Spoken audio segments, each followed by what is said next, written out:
How's everybody doing? It's Brother Chad. It's been 2-3 weeks since I've been on here. I've been doing a lot of resting and healing from both physically the eyes and mentally. I think a lot of people know, a lot of us who have had a lot of severe trauma in our life. I guess what they say is true. It's usually a struggle at Christmas time. Had a lot of repression come out again, and some more truths in my life that happened come out that were very painful to go through, and I'm actually going to talk about that right now. You know me, I even share my suffering, so those out there suffering, you know you're not alone. We're not to be ashamed of our suffering. I guess we're to remember we're blessed for it. If we love Jesus and we're suffering for His name's sake, we're blessed. So anyways, I had the old specialist for my eyes retired, which sucked because after 4 years, I finally got him treating me right the last couple of years, because I don't talk too much about the eye stuff because I'm still in their hands a little bit. But I'll just say, after 4 years, I looked at him and I said, you know, every little thing you do that hurts me in little ways, I'm like, God shows me. Apologize, I don't have my window thing, so this phone's just leaning right now.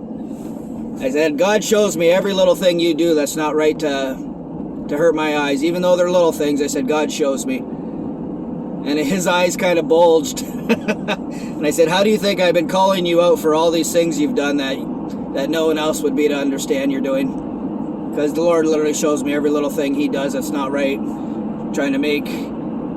All I'll say about the specialists is they have little tricks and little ways they mildly hurt you to kind of lock you in their prison to keep you there, or to slowly make you blind, I guess. But anyways, I had to go to a new doctor on the 23rd of December. Isn't that lovely? The day I've been crushed by the devil already 2 different years before, and this new guy would not listen to me. He was not listening, not caring what I had to say. I kept telling him I was very sensitive to the light. He wasn't having it. He's saying, oh, you got to trust the science. Those lights don't hurt your eyes. And I'm like, well, they do mine.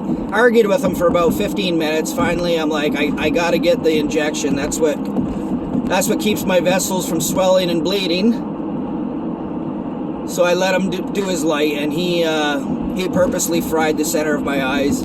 He didn't even move the light around. If you guys have ever been and got the bar light in your eyes, that really bright one, they usually move it around and look at different spots in your eyes. He literally held it on the center of my eyes. Anyways, long story short, my eyes fried out so bad, I ended up home for Christmas. My family went to Christmas without me. My eyes were like just toasted. My left eye could barely see. My right eye didn't get affected as bad, but I was in a bad way for weeks, like probably 3 weeks before I started seeing decent. It messed everything up. My left eye was seeing things bigger. My right eye was seeing things smaller. Like, it was a lot of bad things it did to my vision. So just to let you know, I've been going through some struggles. Prayers are always good. I'll always accept those. I don't even like saying I need to be at these doctors. I mean, Jesus, my healer, He can heal my eyes any second He wants to. And He's gotten me through this storm of what I've been going through. That I will say loudly. So anyways, to the next thing. I don't know. Like I said, you've been through trauma. It's always rough around Christmas. Things seem to come out. You know, if we've been thrown away by family, that pain always comes out at Christmas time. You know, when everybody's supposed to be getting together. And I went through some bad traumatic memories. I talked about the rape stuff. I never talked too much about it, but it wasn't just getting roofied at parties with guys. I actually got raped by, I don't know, 3 or 4 women over the years too. Yes, they can do it too.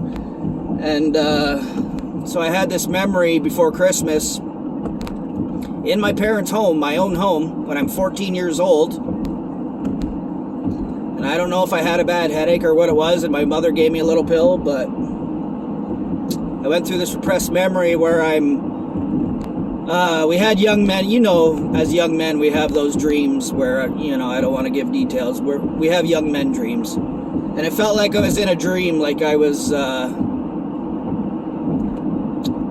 don't know, I just woke up and it kind of felt like I was in a dream, like I was getting fornicated, I'll say. And I slowly woke up to a girl I knew from grade school and high school, and she was on top of me, already going at it. And I'll just say, as I was waking up, it kind of felt like a dream, and instinct kicked in, and I just went crazy from the bottom. And yeah, she stole my seat at 14. And that's the first part of the repression that came out. But then, like, days later, I remembered one of the guys in high school was laughing about it. And he was saying stuff like, oh, he's like, we got your firstborn, which I already thought one was taken. Oh, life's been rough. But he was saying she had to take a year or two off of school. And I'm having all these memories come out at Christmas, realizing that I probably have a 31-year-old son out there. And this guy at school was making comments that her parents were going to raise it as her little brother and stuff to try to hide the fact of what happened, and all kinds of crazy stuff coming out before Christmas. But I don't think I have to tell you, it's very painful to know you have kids out there that you never got to meet and never got to see. It like, it breaks my heart. Honestly, it like takes a chunk out of you. So I've been dealing with that. And I worked for a door company in the early 20s, same thing. We drove to London to work on doors there, and the guy I was working with had one beer with him that night before we were going to go to bed. And I just remember falling on the bed and not being able to move, and his one female cousin had showed up about 5 minutes before. So I don't know what happened there. I remember her at the door the last time I opened my eyes, and she was kind of shaking her head no. So I think I know what he wanted her to do. You got to remember, I had that gift of finding boulders of gold. I know it's hard to believe, but those of you in Jesus should understand miracles happen.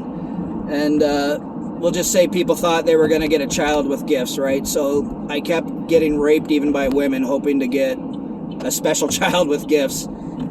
And yeah, I think I've already talked about the one before Tara was the only serious relationship I had, because I was always trying to stay pure like we're supposed to.